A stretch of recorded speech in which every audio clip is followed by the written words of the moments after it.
Hello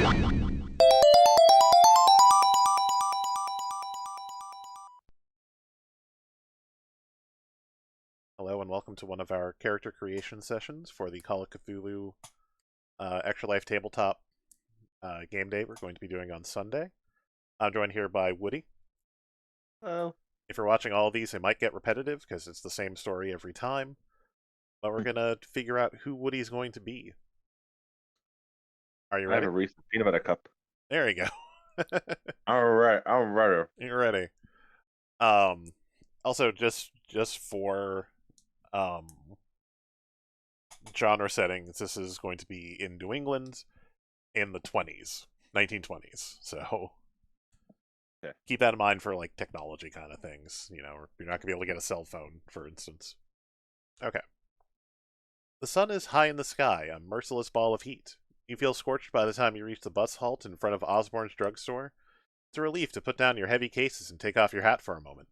You fan your face. It has been a long summer here, in your hometown, and yet a curiously empty one. You look across the street at the grubby butcher shop, the grocers with its faded awning, and the shabby tobacconist. Mistrustful faces glare at you as they pass, eyeing your clothes and luggage. It was your parents' choice to live here, not yours. You were happy down south as a child, among Providence's white-walled houses and leafy churchyards. Perhaps this new job in Arkham will supply you the change you need. Yet everybody you know in the world lives here. You know nobody in Arkham, not one soul. You ask yourself one last time if you're doing the right thing. The answer is here. None of your supposed friends have come to see you off. You're alone. Whatever challenges lie in Arkham, it will be a new life and a brave one. A small gray motor coach approaches and rattles to a stop. You put your hat back on and pick up your cases.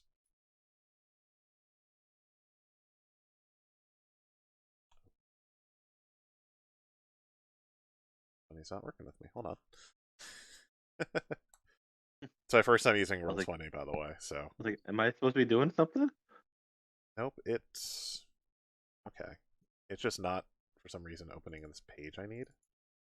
Roll20's being a little silly on me, guys. Sorry.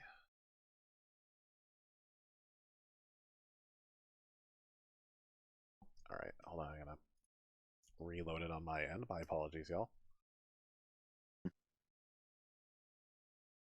Means I could have another Reese's. Oh, shoot.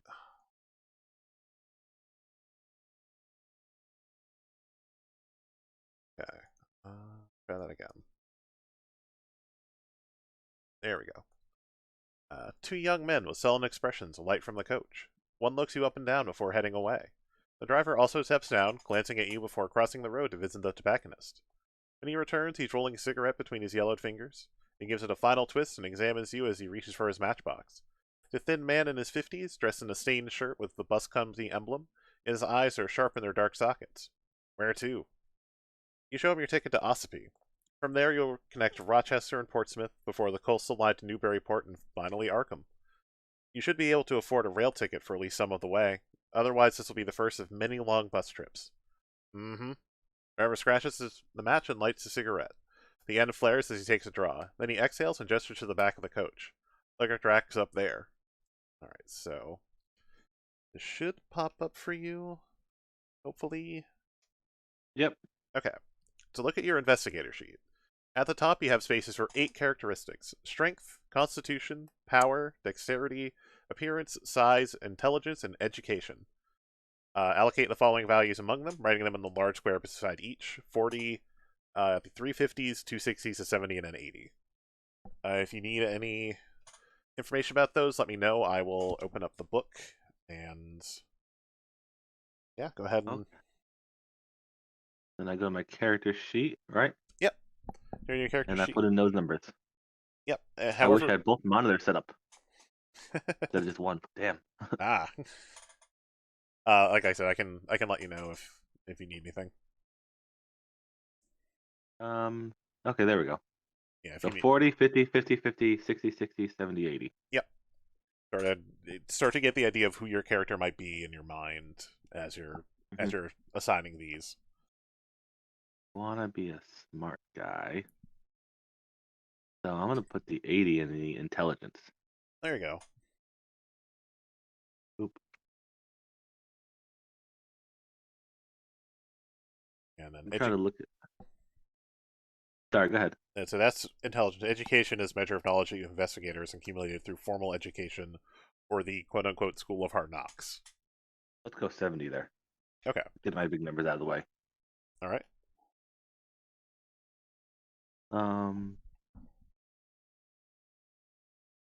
Constitution, strength, size?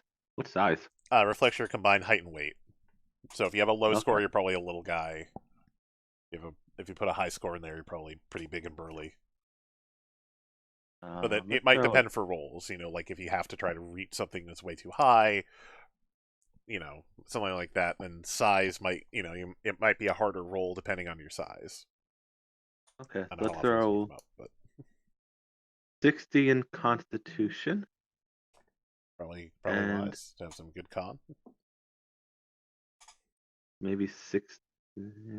This is hard. Yeah. Let's go 60 in appearance. Okay. That's physical appeal, so kind of like charisma. Appeal. Yeah. Okay. Now the closest this has to charisma. And then what's the difference between strength and power? Strength is raw physical power your investigator can bring to bear. Power is a combination of force of will, spirit, and mental stability. Okay. Yeah, strength is just physical strength. Power is all of your ability, kind of. Let's go 40 for the size. I'm gonna be a small guy. You gonna be a small guy? All right. Mm-hmm. And then just throw 50 and everything else. 50 strength, 50 dex, 50 power. Okay. And I don't know if that automatically filled your hit It points. did. It did. Did it fill your hit points too? Oh, hit points. I don't know. Hold on. If my move rate was filled in, Okay. That. hit points. No. Okay. Oh, all human characters have a move rate of 8. So. Oh, mine turned to 9. Is that wrong? That's weird. It might be down to your dexterity. Okay. Um. Should I change it to 8 or just leave No, it? that's fine. Hit points. I don't know why it's not on here. Maybe it'll pop up later. But I have had to get hit points in the book here. But we've got Okay. those allocated. We're gonna go to the next page here. Do I click on the go to 8? No, I'll do it on my end because I don't know how it would work on your. I don't think it would work on your end because I was trying. Um, Basically the way I have it working in Roll20 is what you guys are seeing is appearing as is a window to show what the player is seeing. I don't know why it didn't pop up that last one. But I couldn't click to advance it on my end, so. So the driver smokes and watches as you drag your cases to the back of the motor coach. The rack is set inconveniently high on the vehicle. You get a grip on the heavier case. You said your size was 40? Yep. Okay. You struggle for a few seconds before the driver comes up behind you and lends you a hand, still puffing on a cigarette. Heavy bags for a small one, he remarks. You judge it best to respond with a simple thanks. Jerk. Yeah, again, since this is normally a thing being read to you, if it's a major decision, I will send it to you. So Okay. But other than that, it's gonna tell you what you do in minor things, Yeah. Because again, this is something you're supposed to do without a keeper. This is just a thing you're supposed to do reading to yourself. The driver flicks his cigarette into the gutter and steps into the motor coach. Its engine costs a life. You board, grateful that you'll be the only passenger for the initial part of your trip at least. With mixed emotions, you watch from the window as the tired avenues of your old home slip behind you, receding into the distance. For a few minutes, you can still see the church spire over the brow of a low hill, then the road dips and it too is gone. Arkham's your new home. You'll travel there and make a new start. It should have filled in the 2 smaller boxes. Basically, we may have I think it's push rolls and extreme rolls. I'll double check the names on those, but if it's something that's particularly hard, I may ask for a pushed roll, and you have to actually beat the top smaller number. So, if it's 50, it might be 25. Yep, I see those. Yeah, and then that the lower small number is extreme. You're pushing the limits of what you should be physically capable of, or the limits of human ability. I may call for that roll, and you have to beat that tiny number, which will be unlikely, but but yeah, if if you were filling this out yourself, you would have divided that number by 2 for the top number, and then 5 for the second one. Yep, it automatically filled in. Yeah. Did it fill in your sanity and magic? No. Okay. So your beginning sanity is equal to your original power. My current standard power. So 50. To 50. And then divide that by 5. That's 10. Yeah, and that is your beginning magic points. So mark those on the sheet. So 50 for sanity, 10 for magic points. And leave HP and luck alone for now. Yeah, it hasn't given us HP yet. I'm sure it will. Okay. 134. Yep, now it's hit points. The coach putters through the countryside. At first, the interior is stifling, and your stomach lurches with every bend in the road. However, the driver opens his window, and by switching seats, you find a spot where the breeze hits your face. You soon relax into the journey, enjoying the quaint little hamlets that the coach serves. A heavy-set woman boards at one settlement and gives you a polite nod. She gets off at the next one. The road rises a little, passing cornfields and orchards. The leaves are turning, and the trees are alive with glorious reds and golds. You have just begun to doze when the driver takes a tight bend at speed. Okay, so add your size and your con together. My size and my con. That's 100. All right, we'll divide that down by 10, so you have 10 hit points to start with. Oof. Yeah, you're squishy, but damage is also not super high, I don't think. Okay.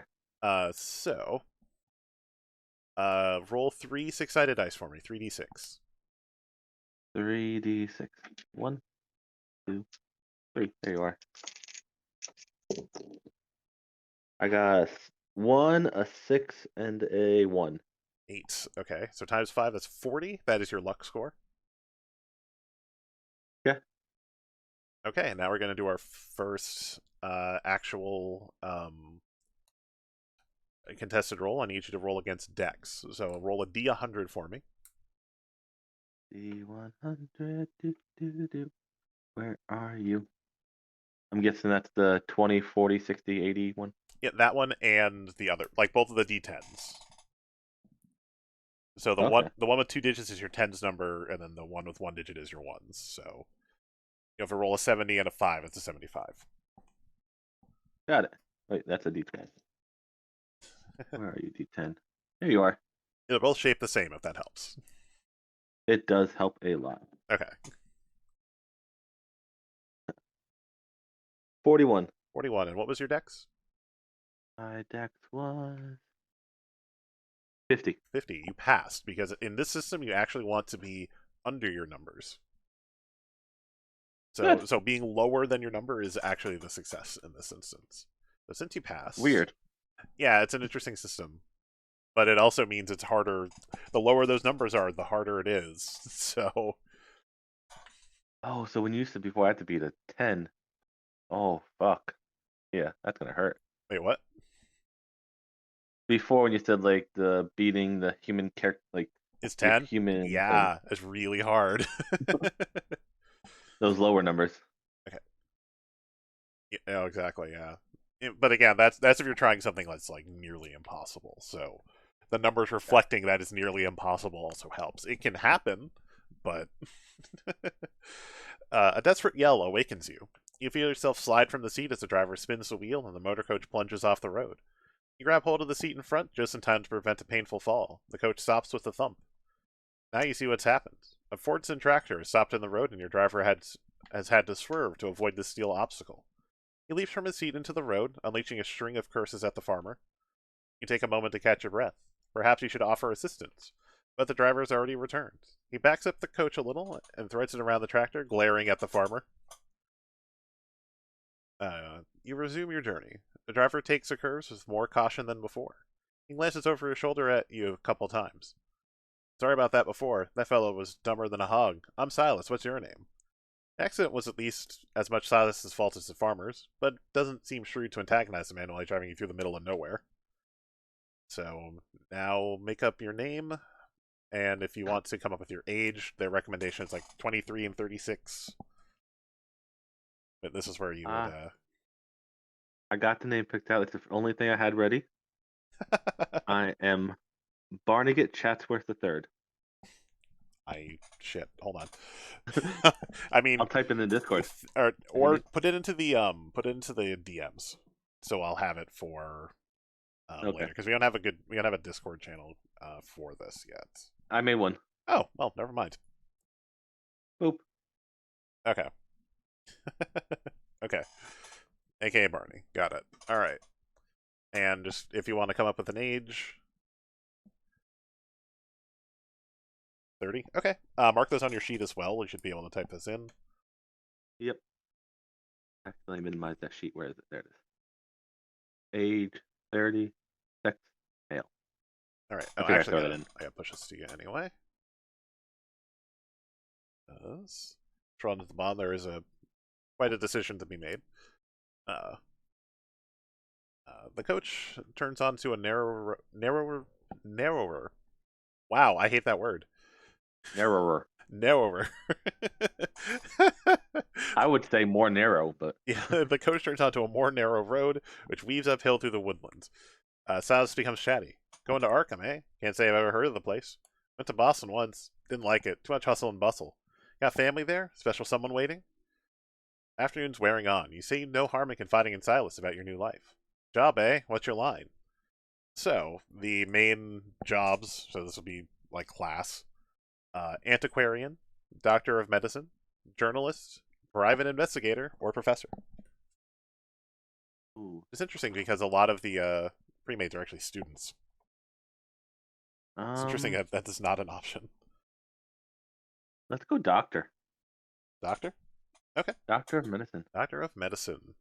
Dr. Barney. Dr. Barnegat Chatsworth III. I mean, it makes sense with that name. Okay. Doctor of medicine. Alright, I'm going to push this one to you as well. You should see number 226 should pop up. This well might take a second. I see it. Mine is a little behind here. You mentioned the residency you'll be taking up at St. Mary's Hospital. The institution is well regarded. You are both thrilled and slightly uneasy at the range of patients and maladies it receives. Still, as an old professor of yours used to say, by practice alone can you become expert. Doctor, eh? Folks will always be needing those. Uh, did you, did you catch a note of distrust in Silas's voice? Or are you just being paranoid? Alright, so your credit rating skill is 30%. I don't know what it means. I don't know. I'm not 100% sure what credit rating means here. I don't know. Oh, wealth and class. Okay.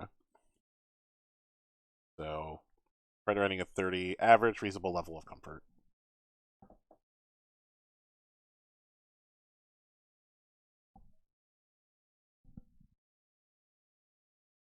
Banging on something. So your credit rating is 30. Your occupational skills are first aid, other language, Latin, medicine, psychology, science, specifically biology, science, specifically pharmacy. You may pick 2 other skills, not the Cthulhu mythos, as relevant academic or personal specialties. Allocate the following values among those occupation skills, writing them in the large square beside each. 70, 260s, 350s, and 240s. So you can... That's back on the character sheet, I guess? Yep, back to the character sheet. Okay.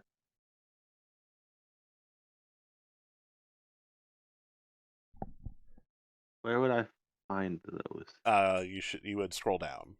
I should get the sheet open myself. I don't have it available. Okay. I don't have it quite open. Let's see. Here, whoop, nope, there we go. Yeah, under luck, HP, MP, all that are investigator skills. Okay, so I need to click on the ones that you just read off, right? Yep, and yeah, I think you check each one off.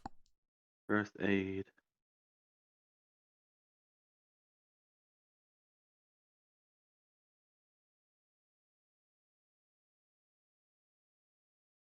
Sorry, can you read them again? Yeah, absolutely.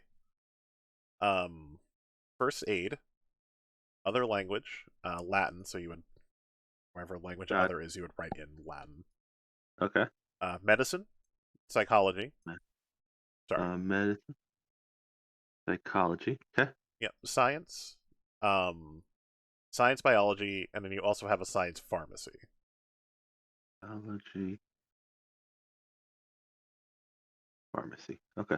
Okay, so yeah, so you can like write those in, check them off, and then you can pick two other um, options on here, except for Cthulhu Mythos. Let's see. Let's see.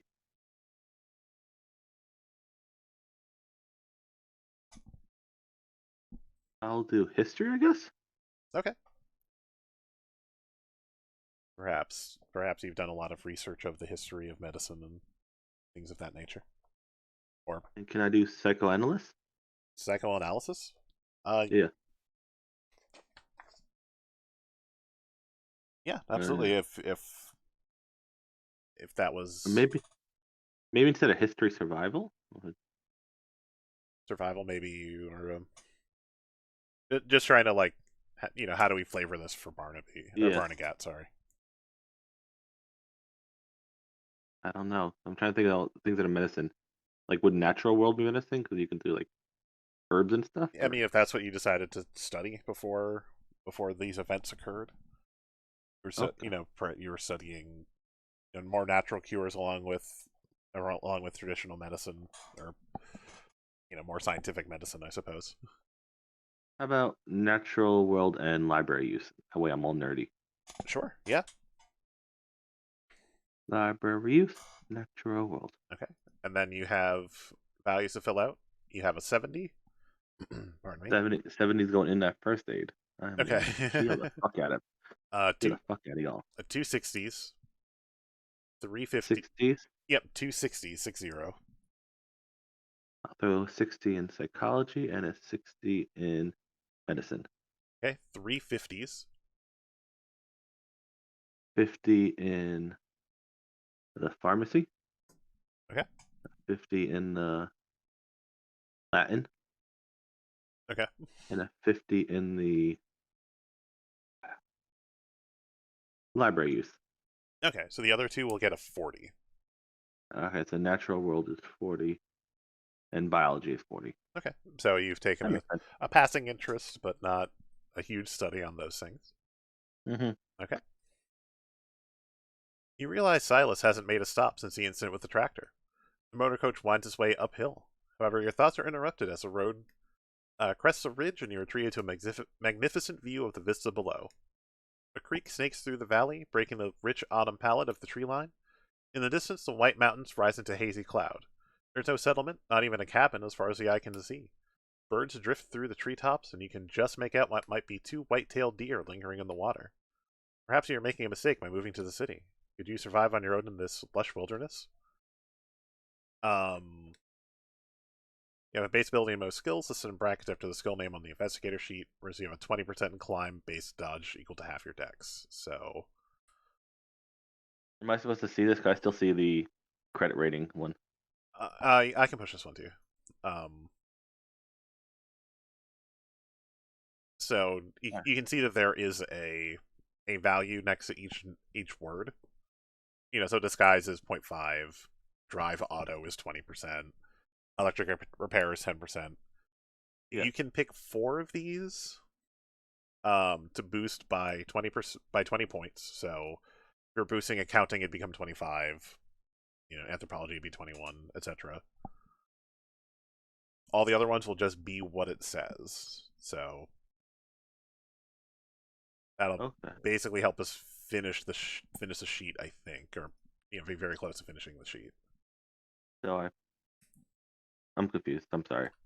So pick pick 4 of these as personal interest skills. And then will the number next to it add 20% to that? Yep, add 20% to that, and then put that figure in the big box, and then everything else just do that figure. Okay. Let's go with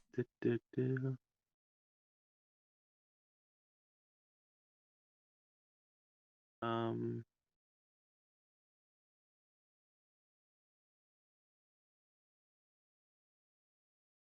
I I don't know. This is hard. There's so many things. Yeah, this is definitely a like consider your character. Consider he's a doctor. Not, Doctor, so maybe he's not. good at listening, right? Yeah, probably pretty good at listening. Probably good at like bedside manner type things. So the big box, I put a 40 there because it's already 20. Then I add 20. Yep. So you put a 40 in Okay. that one.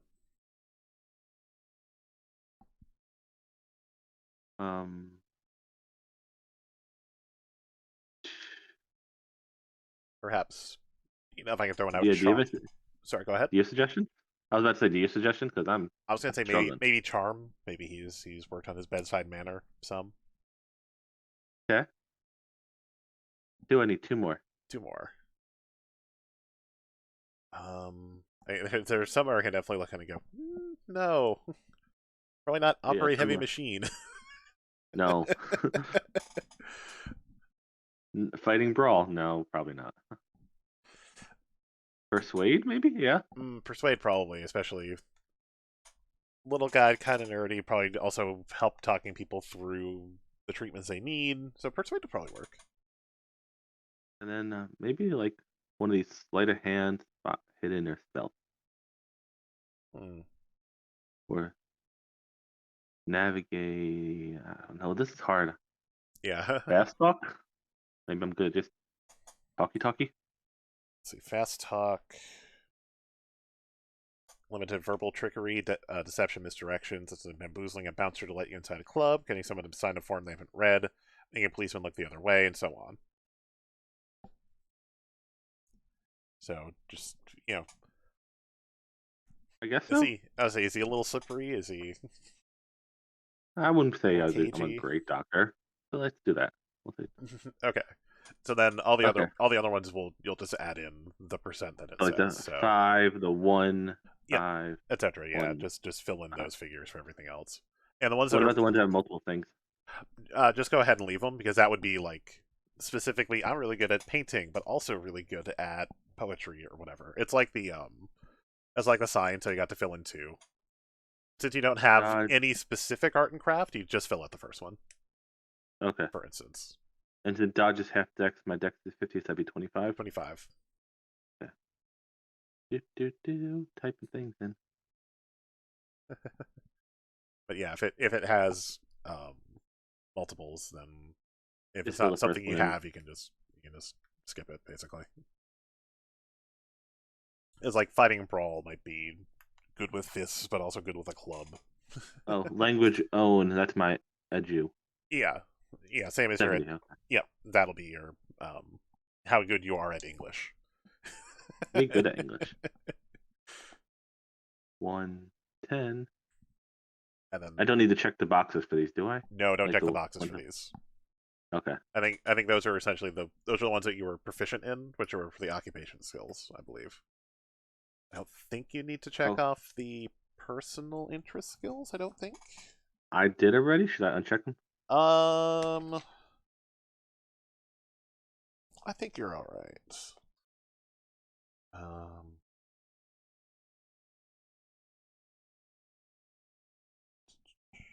think you're okay. Oops. If I'm wrong, again, please don't yell at me in the comments. This is the first time. I'm just saying, like, for YouTube, if we do release these, like, don't yell at me in the comments, because this is my first time running this system, so we might get things wrong, and that's okay, because it's a game. Just playing the way we want to. We're just playing. I'm done. You are done. Excellent.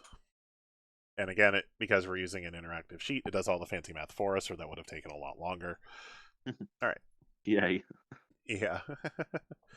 And actually, can you do me a favor and like save a version or like screenshot that for me, because those stats like health and stuff might change, so I want this for the Sunday, basically. Yep, I just downloaded one. I'll send it to you. Cool, thanks. Or throw in the Discord or whatever. Just because, like, spoiler alert, it's entirely possible. Sorry. It's okay.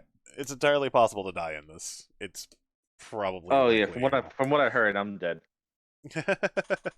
It's probably likely that you'll die in this. We'll hand wave it if we need to, but I'm a doctor. I can never die.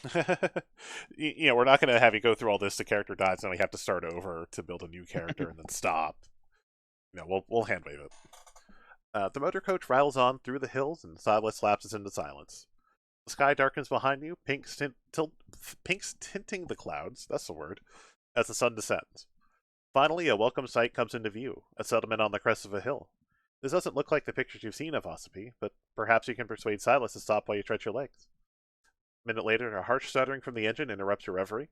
Silas frowns and rattles a gear stick. Motor coach falters in its ascent. Silas utters a curse you don't recognize and grinds his teeth, struggling at the wheel. You seem to inch up the hill until you reach the first buildings, low dwellings constructed from a rough red stone. Silas wrestles the coach into a small bay off the road. He scrambles from his seat and makes for the engine compartment.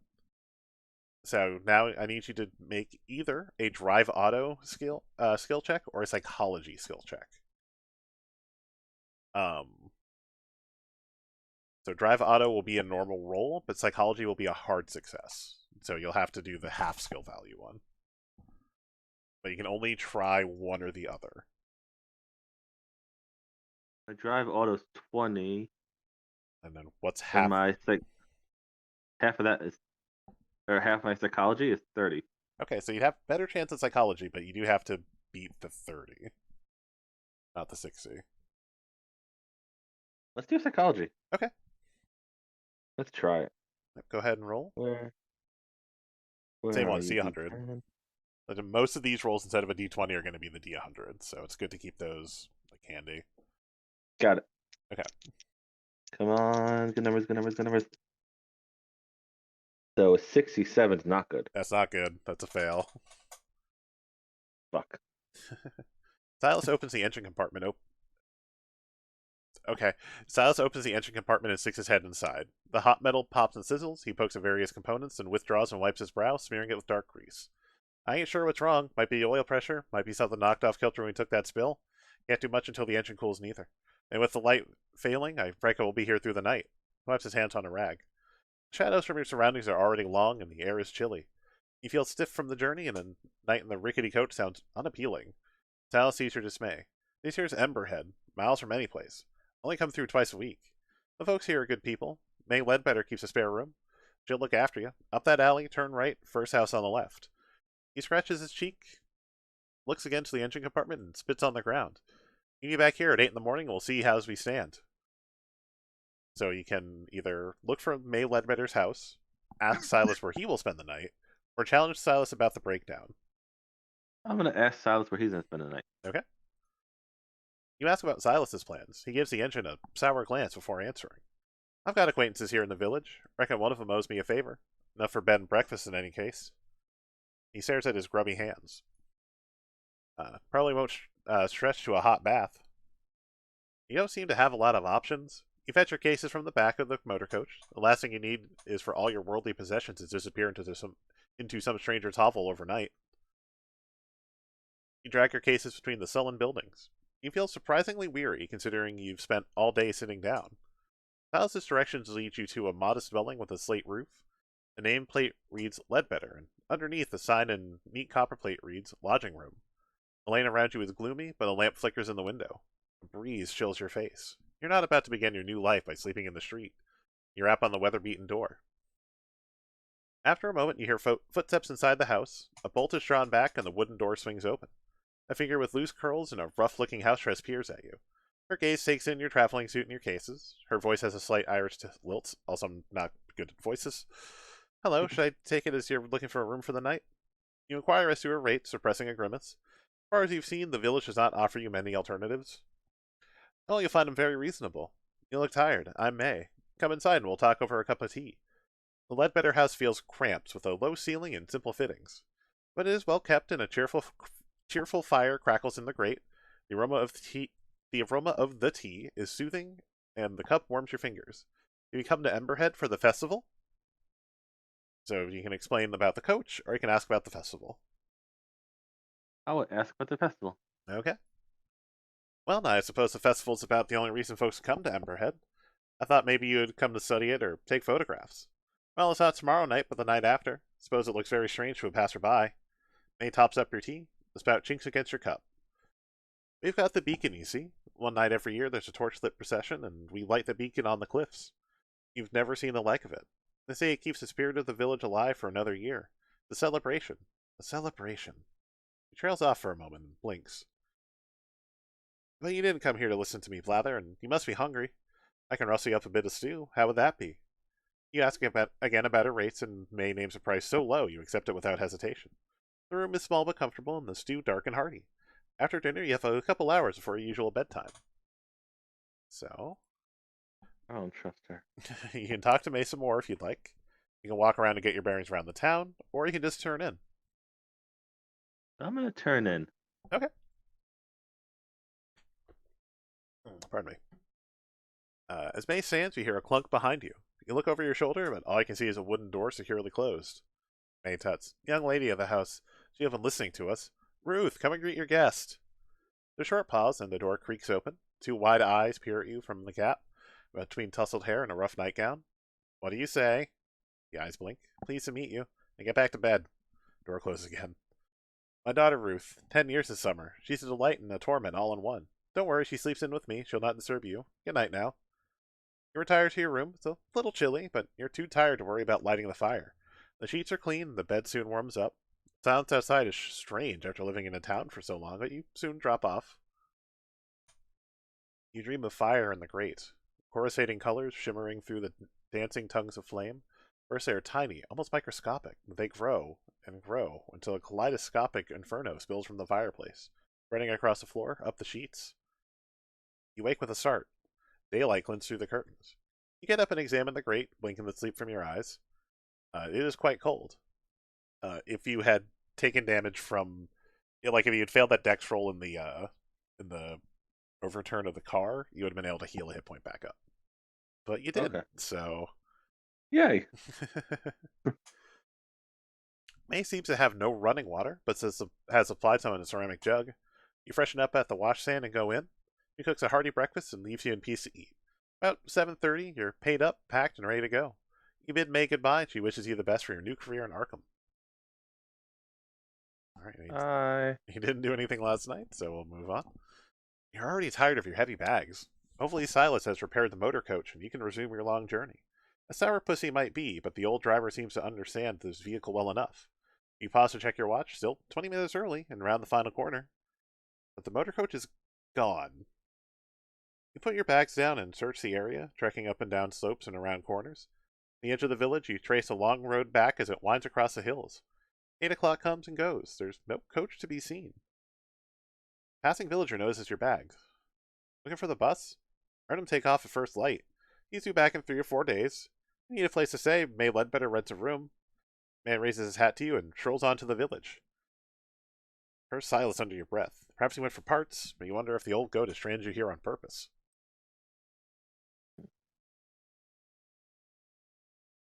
I think this is supposed to be May, so I'm gonna go to see as it does have an image. Oh, hi May. May's doing laundry and looks surprised to see you again. Forgot something? When you explain the situation, she offers to store your bags while you arrange alternative transport. You are grateful to relinquish the load. Nobody here has anything like a car. She strokes her chin and narrows her eyes. Maybe you could find somebody with a horse and a cart for your bags. I could ask around later. Try Mr. Winters at the village hall. He'll know if anyone will. Or ask among the artisans. Their workshops are first left on Silbury Street. She reaches over and squeezes your wrist. Don't worry, I won't see you sleeping in the street, money or no money. You thank May and turn to face the village. You wander the streets of Emberhead without any particular destination in mind. The village is built on a relatively flat upland with splendid views. To the north, the hazy tips of the White Mountains reach for the heavens. To the south, the sparkling waters of Lake Winnipesaukee touch the horizon. The village itself takes less than 5 minutes to cross from edge to edge. You arrived on the winding road to the west. The only other road leads to the south, following a lower ridge of land as it turns east. In the southwest of the village, an open grassy space borders a ruined church, its graveyard cresting the cliffs. To the northeast, the 3 main thoroughfares meet at a raised black metal structure. It looms stark against the blue sky. So you've got some options here. There's some stuff you can try to do. You can ask about transport at the local general store. You can seek out the village hall. You can walk down to the lower level and check out the eastern road. Examine that large metal structure. Explore the church. Or look for local people with their own transport needs. I want to check out the lower level. The lower level? Okay. The air is fresh, and the walk down to the lower ridge invigorating. You notice cultivated fields stretching through the lowlands around Emberhead, and among the crops some livestock, but no horses. You're going to have to make your onward journey on foot. Further down, the road skirts the edge of the ridge and descends. There are a few scattered hovels here with signs of habitation. They are set a substantial distance apart. As you examine them, a door opens and an older man steps out.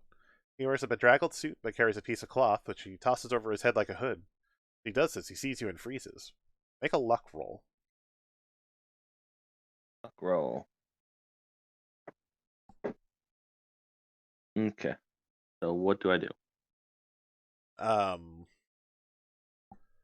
What was your luck roll? My luck number was 40. Okay, what was the roll? Oh, just roll in D100 again? Yep, D100. Make a luck roll. Sorry. If I call for like a skill roll, it'll be that D100 against whatever skill I say. Got it. Yep. 93. 93. That sounds like a failure. Yeah. Yeah. The strange man breaks into a run, fleeing from you along the ridge. His gait is lopsided, but his movements have a maniacal intensity. Do you want to give chase, or do you have better things to do? I got better things to do. Just Yeah, leave him alone. All right. You turn back to the road and on your core business, getting out of Emberhead and onward to Ospey. The ridge gives you a good viewpoint from which you can see the course of the road. It winds with the hills, disappearing into woodland for a while before emerging further on. You lose sight of it somewhere towards the second patch of woodland. By your best estimation, that is at least 6 or 7 miles distant. You see no other settlements or traffic. It may be worth a chance. It may be worth taking a chance on walking. The weather's still mild, but you'll need supplies before you attempt it. You're beginning to get your bearings in Emberhead. Would you like to explore some more? So you can do 3 more things. So we've done 1. We've done the lower level. So you can do the general store. So you got the village hall, the metal structure, the church. Your village hall. Village hall. Okay, so that'll be your second of potentially 4. Okay. The village hall backs against a cliff at the east end of Silbury Street. It's the largest building you've seen so far in Emberhead. It is, however, locked and shuttered. You walk around it, peering through gaps in the shutters. There seems to be one large room, presumably for community meetings, and a smaller annex that serves as an office and archive. One of the windows is bricked up. Back at the main door, you can see no posted opening hours. Mr. Winters doesn't open up mornings this time of year, says a gray-garbed woman passing by. Must come back this afternoon. He asks whether the office has a telegraph. Don't know. Who would he call? You have to try again later. So, you have 2 more things you can do, because... Oh, dang it. There we go. The only thing with the way this is, if I try to go back, that window's already technically open, so I have to figure out where that window is on my end. Okay. I'm gonna guess general store? General store for number 3? Okay. Yeah. Transfer to the local general store. General store is on a corner beside the main road, just before it plunges to the south. Shopkeeper is a brisk, immense lady with a starched apron and strong shoulders. She looks hard at your unfamiliar face. Transport? There's a motor coach that comes through twice a week. You missed it? Truck brings in my supplies every second Tuesday, but he's not due till next week. He shrugs. Seems Everhead's content to keep his distance from the outside world. You do have enough money to buy a couple of inexpensive everyday items here, but it is 1927, so if there's anything you might want to purchase, now would be a good time. The only thing that looks like a weapon, if that's the kind of thing you're looking for, is a dusty hunting knife. But if you wanted like matches, rope, any kind of everyday items, but again, remember this is 1927, so kind of keep that in mind. I would like an Xbox 360. Yeah. Matches. Matches? Okay, go ahead and write that down on your character sheet. Gear and possession. Yeah, it would be the second page, gear and possessions. Matches. Okay. Okay. Yeah, that's all I want. I just want some matches. Just want some matches? Okay. Alright, so you have one more thing you can do. So you can do the large metal structure, explore the church, or look for local people with their own transport needs. Or if you don't want to do any of those things, we can move ahead. Let's just go to the metal structure. The large metal structure. I have a feeling if I go to the looking for local people with their own transportation, I'll be fucked again. Okay, so this will be the last option we can do, and then we will be moving on. You walk up the approach, the most central of the village's major streets, and points directly at the odd metal structure. As you emerge from the shade of the nearby buildings, you are greeted by a magnificent panorama spread from the north to the southeast. Last colors of fall tint the hills in a sleepy gold. The structure, by contrast, is made from uncompromising iron, singed black. It supports an immense curved platform at the level of your head. Further struts snake up to a central point. Looks like they may have been some kind of sculpture at one time, but are now twisted and melted beyond recognition. An older gentleman passes, looking up at you with rheumy eyes. Are you here for the festival? He asks. That's the beacon. When they light it, night after next, you'll be able to see it 10 miles away. He gives a little nod of satisfaction, then moves on, leaning on his walking stick. Now you notice bundles of wood tied and stacked against the buildings nearby. Perhaps this festival would be an interesting diversion. You really must head to Arkham as soon as possible. Make for me a spot hidden roll. Hidden roll. Okie dokie. I think is 25 base. Yep. Come on, dice, be good to me.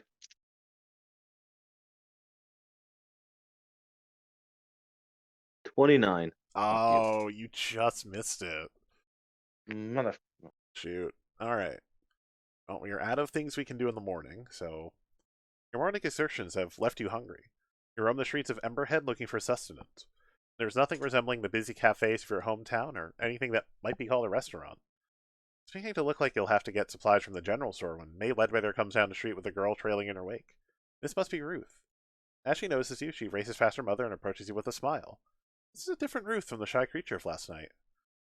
She reaches you, she stops and stretches her arms up in celebration. She looks up into your eyes. Abruptly, the smile drops from her face and she looks several years older. Get out before the festival. Get out. She blinks hard, then scuttles back towards her mother. May approaches, wrapping an arm around her daughter's shoulders. She smiles. How are you getting on? Have you found transport? Startled, you try to explain the frustrations of the situation. I tried Mr. Winters in the village hall. He's always in of an afternoon. You'll be hungry by now. Help yourself to any food in the house. The door's not locked.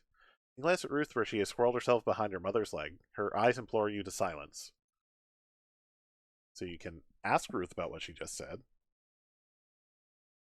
You can ask May about what Ruth said, or you can stay quiet and we can move forward. I ain't saying shit. You ain't saying shit. Okay. You take your leave of the Ledbetters and head towards their house. The door opens easily. In the low kitchen, you make a meal from stodgy bread and leftover stew. A little window offers a view to the mountains.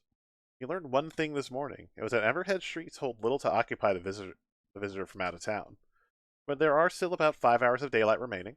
You can take some provisions and the bare essentials from your luggage, and set out in the hope of reaching another settlement before dark. Or you could ask advice from this Mr. Winters. So do you want to head out of town, or head to the village hall? Head out of town. Let's try and walk out of town. You take money, water, and some sandwiches. It seems polite to leave May Ledbetter a note explaining the situation, that you'll return for your bags as soon as possible. The sky is flecked with cloud, but shows no sign of imminent rain. A couple of villagers watch as you descend on the southern road and follow it around to the east. A black metal structure looms on the promontory above.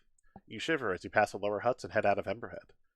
After the miserable enclosed streets of Emberhead, you are refreshed by the open air and sense of progress. An hour later, however, the empty road ceases to be a novelty. You've just entered the first patch of woodland when you hear an eerie, lilting howl from the north. Make a natural world roll. Natural. Okay. Come on, be good to me, please. 26. 26. What was your natural world? Natural world is 40. 40? You succeeded. Very nice. Yay! Very nice. Okay. It's originally 10, so I'm glad I put something in there. There you go. Call is out of a coyote. Common in this area. Sound can be frightening, particularly at night, but coyotes have learned to avoid humans. You can proceed without fear. Oh, so now you would check next to Natural World, probably because you succeeded at a roll in it. So if you haven't checked it off, go ahead and check it off now. Oh, okay.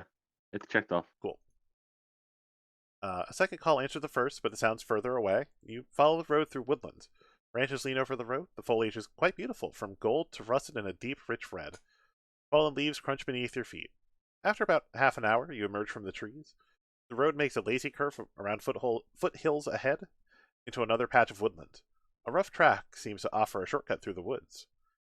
You had tried to head up the hill to spot another settlement. You can try the track, or you can stick to the safety of the road. I'll stick with the road. Sticking with the road. Oh. There's no guarantee that the track leads back to the road you're following. Better to stay on course, even if it takes longer. You're uncomfortably aware of the sun setting behind you as you walk on. 15 minutes later, you're passing a natural clearing when you catch movement out of the corner of your eyes. About 30 yards away, something large lingers at a trunk. It is about your height, black with small rounded ears. As you watch, it rears up on its hind legs. A bear. It seems most interested in the fruit hanging above. You can take a closer look, you can remain motionless, or you can make a deliberate, slow retreat. I'm gonna do what I did in real life because this freaking happened to me like a week ago. I'm sorry. I'm gonna make a deliberate and slow retreat, which is exactly what I did in real life. Yep. You've heard that bears are not aggressive, but why take the chance when you're alone, miles from help? You move away with careful, quiet steps. The bear shows no interest in you at all. You return to the road and resume your walk east. At least you hope you're still heading east. The curves of the road become disorienting when the light begins to fade. Clouds hide the stars. It seems you'll not reach another settlement before dark, and you feel weariness in your legs. The air is much cooler now.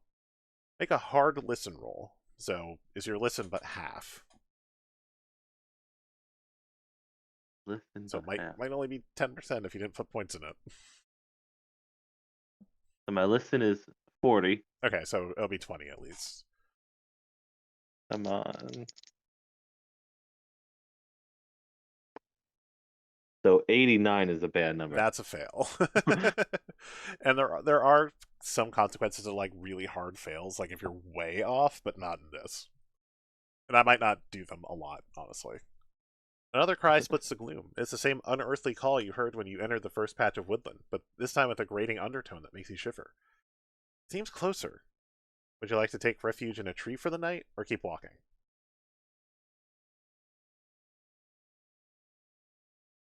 Keep walking. Keep walking? Okay.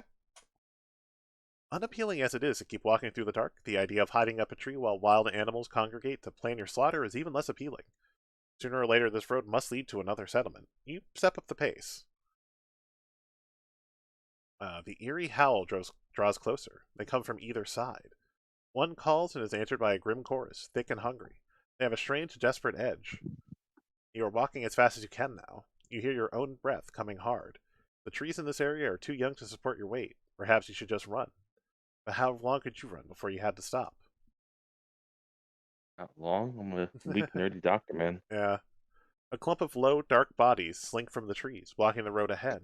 Each silhouette has high, pointed ears. Their eyes glint in the moonlight. Make a sanity roll. Fuck. Can I die in the beginning tutorial? You can die in this adventure. Like I said, if you die, we'll hand wave it, and we won't. Even if you like survive but take significant damage, we will stick with the sheet that we finished before the danger started. I won't make you go into it. Survived it with like 2 health. All right, sanity roll, be good. Or with less sanity.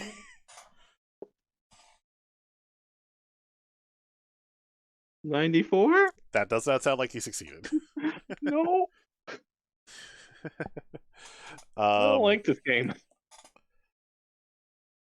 The beasts fan out around you, and black fear rises in your chest. One darts close, snapping and hissing. You lash out with the foot. It pulls its head back with a snarl of hatred. Their thick musk fills your nostrils as they circle, waiting for the moment to strike. The animals ignite around you. You stare as they go up like candles, red and purple flames licking their fur. Those terrible eyes stare through a curtain of fire, flesh, and fat, consumed by the unnatural blaze. They howl, their hunting calls twisted into a fierce surge of pain. You turn away, gasping in the thick fumes, haunted by the shrieks of the beasts as you grope through the young trees.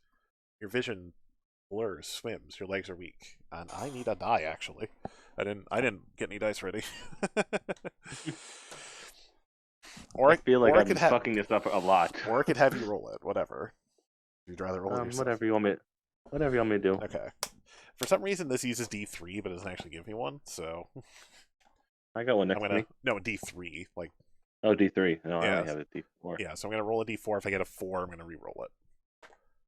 I got a 2, so you lose 2 sanity points. That seeing yourself haunted by what appeared to be wolves or coyotes or hellhounds or something, and then they suddenly burst into flames, has cost you a little bit of your grip on reality. That's not too bad from 50 to 48. That's not too bad. Yeah, that's more of a long campaign thing. Is you ever completely run out of sanity, you're essentially dead. Like mechanically, you're dead, but it Yeah. means you have lost all grip on sanity completely. I'm Mrs. Nesbit. Skin of your face feels warm. There's a mattress beneath you. You blink against the sunlight. A blurred figure swims in your vision. You're awake. Uh, it's May Ledbetter. You shift and pain racks your body. You feel bruised and your head throbs. May comes into focus. You're lucky to be alive. Farmer found you in the small hours, lying by the road. Patched you up and brought you back on his cart. Said you're in the middle of the woods somewhere? Let's take it easy today. I'll look in on you later. The farmer and his cart are long gone, of course. You snooze for a little longer.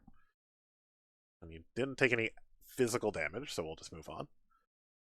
Hey. Ledbetter Kitchen is empty, although bread and eggs have been laid out for your breakfast. There's a note from May explaining that she has taken Ruth out for a few hours. You make a quiet circuit of the village, pausing in unobtrusive places to watch the villagers. It's rather busy for this time in the morning. Yawning locals stream back and forward along the roads, carrying bundles of split logs to the site of what you've heard referred to as the beacon. You see 2 figures already up in its superstructure, arranging the wood. The festival bonfire will be most impressive, but do you tend to stay to see it? You suspect by now that something is amiss here. While the villagers are distracted, you may do some illicit investigation, or you may simply leave town without looking back. So you've got some options here. You can search May's bedroom, and go alone to the village hall, take a closer look at the artisan's courtyard, spy on activity at the beacon, or try to run away again. Slip down the east road and flee for good. I will try to spy an activity at the beacon. Alrighty. I feel like fleeing did not work out so well the first time. The northern side of the village is bustling, and you are unlikely to remain hidden there for long. You head in the direction of the church, and then move up the east side behind the houses. A drop looms on your right. One particular section of ground is quite narrow, and you have to hug the building for support. If you want to stop, we can stop with this if it seems like it's too narrow, or we can proceed. Now, your dex is definitely higher, so we would roll. Proceed. We'll proceed. Okay. The turf sinks beneath your feet and stones crumble from its edge. Alarmed, you grip the building and ease yourself forward. Finally, you have a good spot to watch the beacon. If your size was higher, it would have been a size roll. Yay, small. You lie concealed in the grass and watch the activity around the beacon. Villagers bring in yet more bundles of tinder and stack them in neat piles. Another shift passes the bundle up to a pair of men standing on the raised platform of the beacon. They are constructing a triangular structure resembling a giant campfire. As you watch, you are struck by the manner of the laborers. This is their festival. You'd expect a cheerful atmosphere and some light-hearted conversation, yet the faces of some show resignation and detachment, others a naked dread. Watch for a good half an hour before you slip away. Okay. So you can do 3 more things. So you can search May's bedroom, go alone to the village hall, take a closer look at the artisan's courtyard, or slip down the east road and try to flee again. Let's go to May's bedroom. Now search your bedroom. Okay. Despite her hospitality, you do not trust May Ledbetter. No, I don't. You return to her house quite openly. Where else would you go? Inside the dwelling is still empty. You rap on the bedroom door and wait. Silence. You ease it open. The Ledbetter bedroom is in marked contrast to your own. Neat space, dirty clothes are piled about the floor. On a rough quilt lie school books and cheap novels. You notice a raggedy old doll discarded down the side of the bed. Make a spot hidden roll. Spot hidden roll. Spot hidden roll. Do me good, please.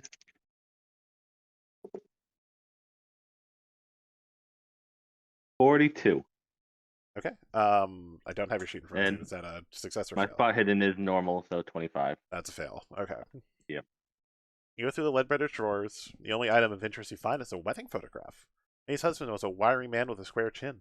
Despite the formality of the pose, you can see the affection between them. You feel a pang of guilt at your intrusion.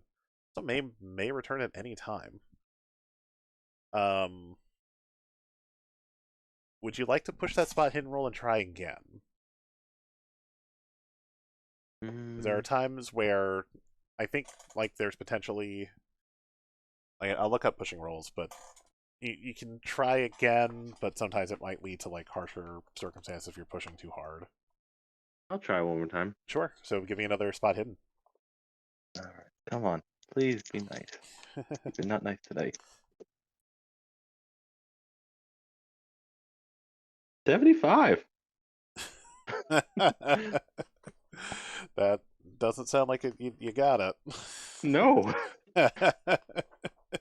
The only thing I succeeded so far is the freaking first thing, the cart. Yeah, that's how it can go sometimes. So, fail. Yeah. Shadow falls across you. So, May Ledbetter says, you know. You try to get to your feet. A mob of villagers spills from behind her and surrounds you. You struggle, but you cannot resist the sheer weight of their numbers. You're quickly overpowered. The fading light from a narrow window tells you afternoon is giving way to evening. Your hands are shackled behind your back, so you cannot even lie down on the rough bed. A woman you have not seen before comes in. Her face is wrinkled and her eyes dull. They do not meet yours, but she puts a cup to your lips. Do you take a drink or not? No. You reject it. Okay. You turn your face away, and when she tries again, you dash the cups from her hands using the side of your head. The clear liquid spills across the floor. The woman gives a half shrug and turns to leave the room. You shout after her, but she gives no reaction. You soon become thirsty. As the light fades outside, your the light fades outside, your little prison becomes dark. You can hear much activity around the building. Occasionally, an orange glow passes the window. The only comfortable position in the shackles seems to be to sit against the edge of the bed with your arms hanging behind you. You need to concentrate and come up with a plan. There's clearly no escape from your bonds. You do not know exactly what your captors want from you, but you cannot ignore the fact that they have spent the entire day constructing a massive bonfire. The door scrapes, wrenching you back into the moment. Orange light spills into the house from blazing torches held at the threshold. Two large villagers step in and grab you. At least you assume they're villagers. They wear heavy black cloaks, and their faces and hands are painted entirely black, save only for a red triangle centered on their left eye. You try to drag your legs, they reach under your arms and lift you bodily from the bed. Outside, it seems the whole village is congregated to see you. Every single one has a blackened face with a red triangle motif. Torches sputter and spill fire. You struggle, but you can see the physical resistance is hopeless. You are marched to the central street and turn to face the beacon. The procession down the approach is slow and formal, save when you sense weakness and yank at your captors. A chill touches you when you see three human shapes carried ahead of you, draped in red cloth. The beacon looms larger and larger, its dreadful silhouette a black triangle pointing to the stars. A low drone begins among the cloaked figures. Unbidden, the word mourners come to mind. Smoke from their torches makes you cough. You feel heat on your face. As you reach the cleared area around the beacon, three dancers break from the pack. Young girls swinging balls of fire in spectacular arcs, drawing circles in the night air. One by one, they draw close to you and touch your forehead with sooty fingers. Each kisses you 3 times on the left cheek, right cheek, then forehead. Then they whisper in your ear. The smell of kerosene fills your nostrils. Make an appearance roll. Parent roll.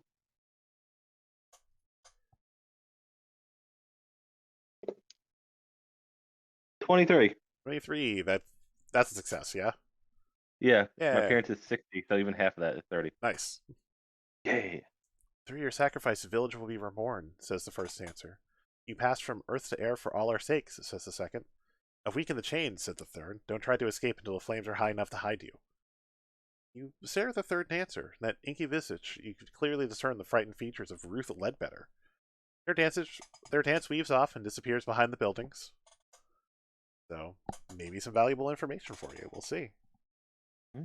As you arrive beneath the beacon, 10 villagers close in on you. Working with surprising coordination, they immobilize you and lift you up the blackened iron stairs to the raised platform. You cannot help but shiver at the sight of the central framework, twisted from past blazes, and what you can now clearly see to be the fastening points for chain. None of the eyes meet yours as they lash you to the metal. The village sings now, something rhythmic and ancient, carved from odd syllables. A second group ascends to the beacon, carrying the three red draped bodies.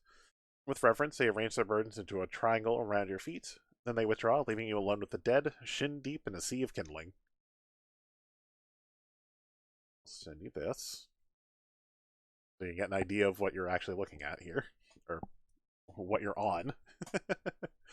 Seems the entire village is gathered around the beacon to watch you burn. Behind the face paint, you recognize May Ledbetter, and yes, that is Silas the coach driver standing at her side. The audacity and the scale of the deception staggers you. A man steps up on the dais and raises his hands with quiet authority. The frame of his spectacles obscures the red triangle on his face. So we draw here together again on this night, as we do each year, and we give thanks to the one who will preserve the village against the fire of the void. You will be taken by the ones from above in our stead. Your death will bring life to our streets and bounty to our fields. It will safeguard our children and our elders alike for another year. We salute you. All around the beacon, bearers step forward and lift their torches to the edge of the raised platform. A ring of tiny flames flicker up around the perimeter. As they wink, the singing of villagers drop into an unearthly rhythm. You can throw all your remaining strength against the bonds, or you can wait and see what happens. I'm gonna wait. I ain't strong. You ain't strong? Okay. The flames snake across the kindling, catching and rising. Smoke rises and it becomes difficult to see the villagers. The three bodies surrounded you catch fire, blazing with sooty red flames. You begin to cough as the smoke enters your lungs and fight down the urge to panic. Flames lick at your legs, your eyes water, you're shrouded in smoke. It might be your imagination, but you think you can feel a slight give in the chains. You throw yourself against them, giving no thought to how you bite into your wrists. Alright, now you need another roll? You need me roll? No, I'm gonna roll. Oh, I okay. need to get the dice out because I forgot to grab the dice that come with the starter set. Gotcha. But I have a briefcase full of dice that's like a display case, but I don't have it displayed anywhere. You take 3 damage from the fire. Cool. Yep. Again, this is why we took a picture of this early, so we can restore your sanity and your health back to normal when we're done. Okay. Alright, I did HP 7 though. You are still alive. Make a strength roll as you throw your, yank your wrists apart to try to break the chains. Come on, strength. 49. And what's your strength? 50. Oh my god! Oh! Okay, desperation lends you strength, and you yank at what you guess to be the weak point of the chain. It breaks. You throw the chain off, stumbling across one of the red shrouded corpses, heading away from the watching villagers. You cough, your hair and eyebrows smolder. You're still in the fire, so... Ooh, you're going to take 4 more damage. So now I'm at 3. You're at 3, you're still alive. You leap from the conflagration on the far side of the beacon. Your heart lurches momentarily at the sight of the sheer drop beneath you, but you land a few inches short of the edge. You roll to extinguish your burning clothes, your lungs feel singed, everything hurts. The chant of the villagers gathers in intensity, you peer around the beacon. They don't seem to have noticed your absence among the billowing smoke. Most of them are staring into the sky. You crawl as rapidly as you can for the cover of the nearest building. With the villagers assembled at the beacon, the streets are empty, and you are able to pad away from the blaze. You must get out of town before they finish. The chanting seems to accelerate as you round the corner of the southern road. Here, parked against the side of the general store, you have your first piece of luck since reaching Emberhead. A bicycle. You learn to ride one of these in Providence. You settle into the saddle, your burned flesh protests at the contact. Would you like to watch what's happening, or just get the hell out of here? I think I'd like to go. You're going to ride out of town immediately, okay. It takes a moment to recapture the skill of riding the bicycle, but after the first turn to the east, there's a long downhill out of Emberhead. You hear screams and crackles above you, but concentrate on balancing and working the pedals in your weakened state. You've had too many hopes dashed in this abomination of a village. You keep your head down and ride away. 20 minutes later, with no signs of pursuit, you stop for a breather at the top of a hill. You can see Emberhead rise in the distance. The entire village appears to be ablaze. A dark column of smoke above it will be visible for many miles, but if the village is as isolated as it seems, help is unlikely to arrive in time. You watch the place burn for 5 minutes, then you mount the bicycle again and ride towards civilization and dawn. Congratulations, you've survived this adventure. Yay! You made it out just barely. Yay! So for the purposes of this, we'll say that that was fucking rough. Yeah, no, it does get rough, but that's Call of Cthulhu. Like, the Call of Cthulhu is rough. So for the sake of this, we'll say that as you're riding out of town, as the wind is blowing by your face, the cool air wakes you with a start, and you are in fact not riding away from Emberhead, but you are safely in a bed in a hotel in Arkham, Massachusetts. I don't have the other thing handy, but we'll explain how this will connect to the other adventure when we're there, because I forgot to bring that book in. But you do have a telegraph in hand for someone that you have to meet this afternoon. I write down my gear and stuff, or just you can if you want to, and we'll say that you got the matches somewhere along the way. We'll take matches away from you. Man, bringing matches yeah. to a bonfire seems like a bad idea. Right? If I was a jerk DM, that could have been extra damage that the matches exploded into flame in your pocket. All right. That 49 for the fucking strength. Yeah, that was as clutch as it could have gotten. So go ahead and put your sanity back to where it was, put your health back to 10. Yeah. So you have your sheet ready for the actual adventure. But yeah, that is that is the character creation. That is the module to help you create a character for Call of Cthulhu. If you had died, technically you would have had to make a new one. Like if we're following the rules, but we're not gonna do that. Gotcha. We'll let you keep Barnegate chats for it, so we don't have to do this all over again. All right, Good job, Barney. Good job, Barney. if you're tuning into this, make sure to come in on Sunday, or we'll probably back this up and put this on YouTube as well, so you can watch the whole adventure. But for now, have a good one. Bye-bye.